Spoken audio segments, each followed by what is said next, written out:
we're gonna start with our marinated green. So we're gonna start by de-stemming our kale. So we're just gonna slice those stems off carefully, always cutting away from our fingers.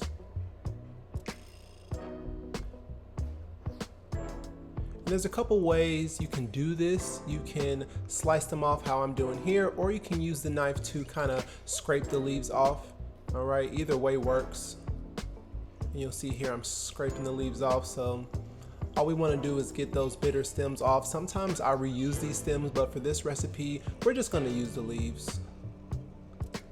So once we have those leaves off the stem, we're going to roll them up and slice off some bite-sized pieces. Right? So we're not dicing the kale as much as we are rough chopping it into some bite-sized pieces.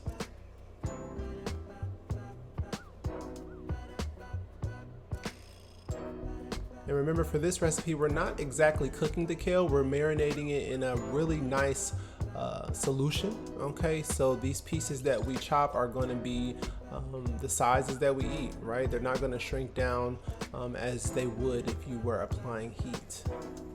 So we're going to put our chopped kale in a bag. We want to use a kind of a large bag because we're going to shake up our kale with our marinade. We want to leave enough room in that bag to shake up that kale. And you can use as much as you want, all right? It's just me and Rye right here today, so I only did a couple stems.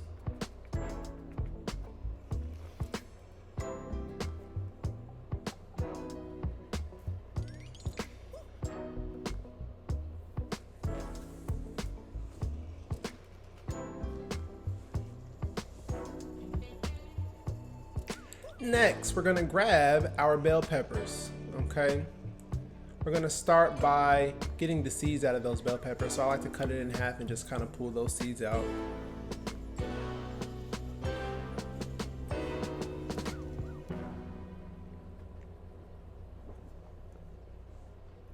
And then we're gonna give our bell pepper some nice thin slices, okay? So we're gonna slice it long ways, and then we're gonna actually slice these in half. So once we get those seeds out, we're gonna slice them long ways, and then slice those long pieces in half. Boom. And then we're gonna take those, add those to our kale mix, to our marinade bag. Repeat.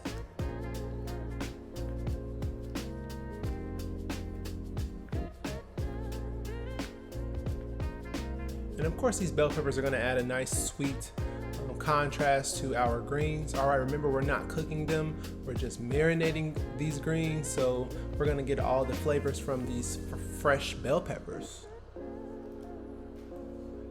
Nice and sweet. We're gonna do a yellow bell pepper to add some variety and some color. All right, very similar for flavor profile to our red bell pepper, but we love a colorful side dish, right? So we're gonna do the same thing here. Nice thin slices, and then we're gonna cut these slices in half.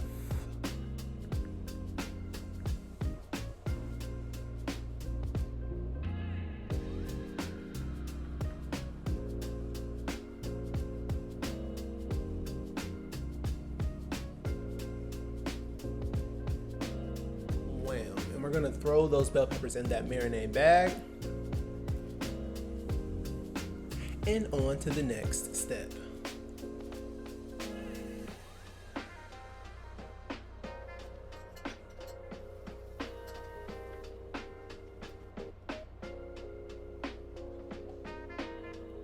All right, so in a reasonably sized bowl, we're gonna add a little bit of vinegar.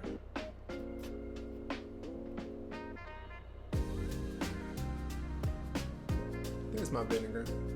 I use red wine vinegar. All right, you can use whatever your favorite vinegar is. I don't recommend apple cider, but any other vinegar will work. All right, you want to be mindful in that vinegar based on how much you like. Next, we're going to add some barbecue sauce. I use this delicious brown sugar barbecue sauce that I got from Whole Foods. As you can see, I'm running out a little bit, so we're going to get every last drop.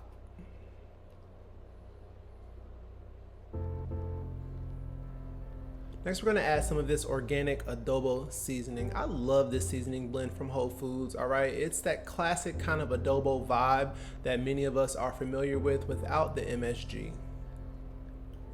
Next, we're gonna add a little bit of roasted cumin, all right? As you can see, I get most of my seasonings from Whole Foods, but you can find cumin anywhere, really. Give that a nice stir.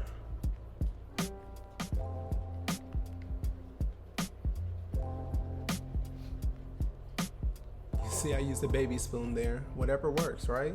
And we're gonna add that delicious marinade to our greens bag.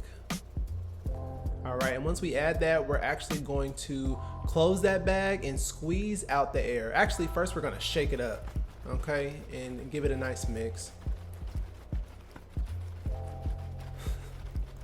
You see I sped it up here so it looks kind of Looney Toony.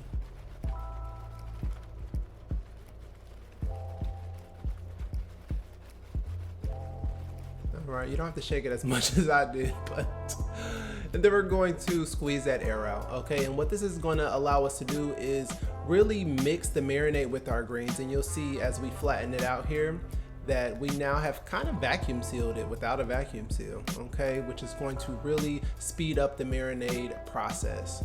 So I like to smooth it out and increase the surface area between the marinade and the greens. All right, so smooth it out as much as you can, and once you're done, go ahead and set that to the side. But first, you gotta give it a little smack. Where's my smack? I'm still spreading, Lord. So meticulous. A little pat pat. All right, next step. Next, we're gonna take an onion and a red bell pepper, and we're getting into our stew base for our stewed turkey legs, okay? So we're gonna start by getting those seeds out of that red bell pepper. And for this one, we don't need to be nearly as meticulous with our cut because we're actually going to blend these ingredients for our stew. All right, so a nice rough chop on our bell peppers. We're gonna take half of that onion, all right? I'm only cooking a few turkey legs, so if you're doing a whole turkey or cooking for your family, you may want to use a whole onion and maybe 2 or 3 bell peppers, all right? And again, since we're blending, we're gonna take this rough chopped spread, toss it in our blender. We're gonna add a few garlic cloves, all right? See, I use about 4 or 5 because I love garlic. And then you're gonna add some chicken stock, all right? Next, we're gonna add a few adobo chiles. All right, and this is gonna add a really nice savory flavor. All right, I didn't do too much because I'm gonna give my baby some of this turkey. All right, but it is gonna add a little bit of spicy and savory flavor to this dish. So we're gonna go ahead and set that aside for now and move on to the next step.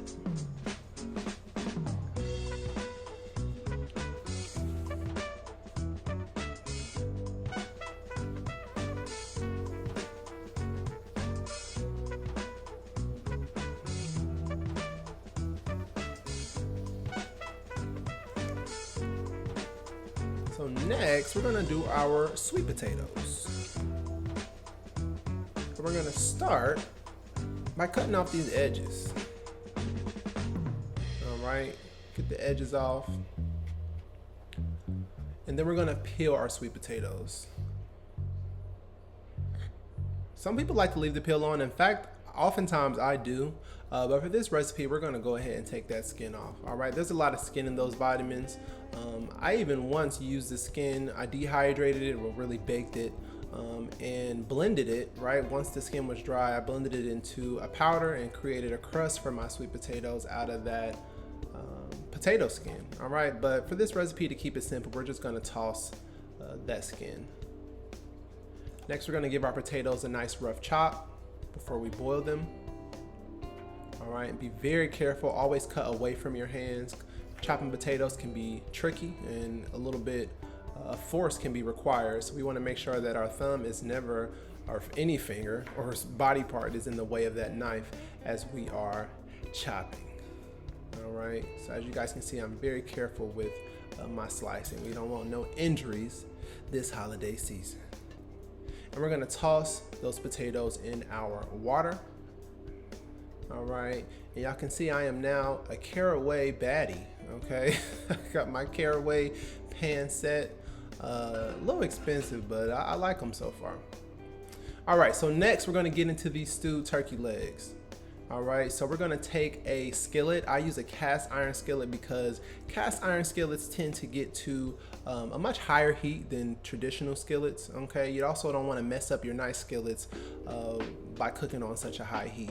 All right, so cast iron skillets are really durable, pretty easy to clean. All right, you want to make sure you dry them after every use, otherwise they can rust pretty quickly. But the cast iron skillet is great for this type of cooking, searing meats, any high temperature cooking.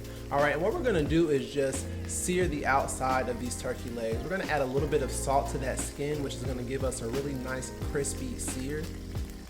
And the goal here is not to cook the turkey legs through and through, all right? We're just trying to give these turkey legs a nice sear, but we don't want to burn them, all right? So you'll notice that I keep rotating and kind of adding a little bit of salt to the skin, which will help us to get a really nice crispy sear on the outside before we put these in the oven.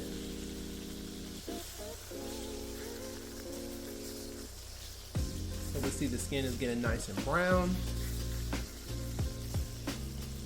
This is gonna give us kind of a more thin and crispy skin even once we're done, okay? I for one like a little turkey skin here and there, but nobody likes big, thick, chewy skin, or at least I don't, all right? So once we remove those turkey legs, we're actually going to add our marinade. So we see here that we blended the onion, the pepper, and the chicken stock, and the adobo chiles, and we've added it to our skillet. And what we're doing now is deglazing that skillet. So all those little turkey bits that are sticking to the bottom of that skillet, we're gonna use that wooden spoon to get those off. All right, and then we're gonna bring our mix to a simmer and add our turkey legs. We're gonna add those back, toss them in our sauce, make sure they're nice and, you know, glazed and rotated and the juices are juicing. And once that is in good shape, we're actually going to bring it to a quick simmer, okay? Cook it down just a little bit. And then we're gonna add either a lid, or I've added another cast iron skillet on top to really add some weight and create kind of a Dutch oven effect here. So you can add a lid or another skillet on top. I got my cute little broccoli oven mitt set from IKEA, and we're gonna throw that in the oven on 400 for about an hour. Next, we're gonna make our caramel. All right, so get into this caramel, okay? This might be my favorite step. A little caramel never hurt anybody. Y'all know I'm not big on the added sugar, all right? But a little bit of added sugar, especially with a healthy meal, especially during the holidays, never hurt anybody. So we're gonna start with a little bit of water. We're gonna add some sugar, or I like to do brown sugar for my caramel personally. That molasses and brown sugar adds a nice flavor. We're gonna add some almond milk. I get mine from Whole Foods, but of course you can find that anywhere. A little bit of canola oil. Some people like to use butter, but as long as you have a fat component, a pretty neutral fat component, so we don't want to use like an olive oil, which can add kind of a strong olivey flavor. All right, but any type of fat will do is good. And I added a little bit more sugar and olive oil here to make a little bit more caramel. So what we're gonna do is bring that to a simmer. All right, and the key with caramel is really the long game. We want to let that simmer on the side, but please pay close attention, all right, because you don't want that caramel boiling over and burning. It will create a lot of smoke. Sugar and fire, it can be delicious or it can be dangerous. Next step, we're gonna take our cranberry sauce. Y'all know I love Whole Foods, okay, but you can find cranberry sauce anywhere. And we're gonna do the jellied cranberry sauce without the chunks, all right? And I'm gonna take my emulsion blender just to really jelly it up, right, even more. Get it nice and thin and a little bit more malleable, because we're gonna put that in our sauce injector a little bit later. Let's check on this caramel and see how it's doing. Ooh, it's definitely looking a little different, right? A little darker, a little thicker, and that's good. So it's getting that caramel color. It's reducing, so we see a lot less liquid in there, all right? But it's not quite done yet.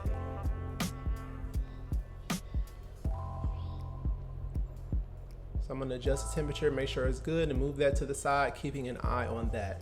All right, you don't have to boil your caramel on high. You can really simmer it until it's that nice consistency. All right, so we're gonna put that to the side for now and add our sweet potatoes to a dish.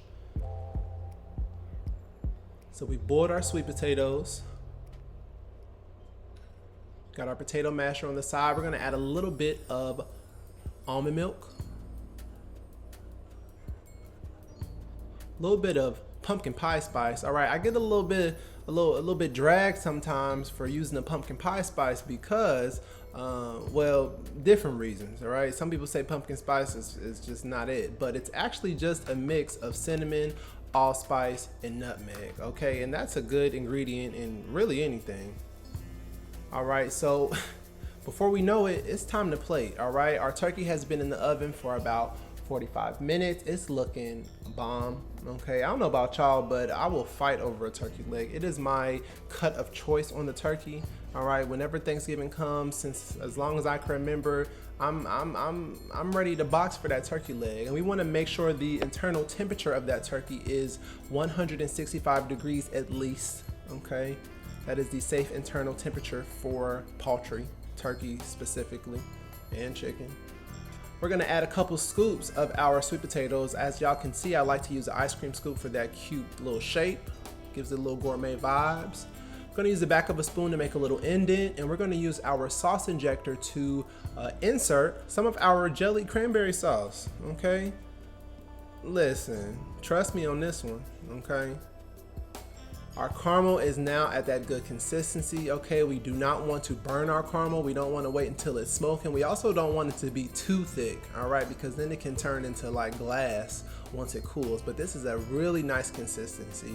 All right, and we're gonna add this caramel over top of our sweet potatoes. And that's it. We got our greens on the side. We're gonna wipe the sauce up, clean up the plate a little bit, and there it is. All right, so this is a really miniature version of what you can really execute on Thanksgiving.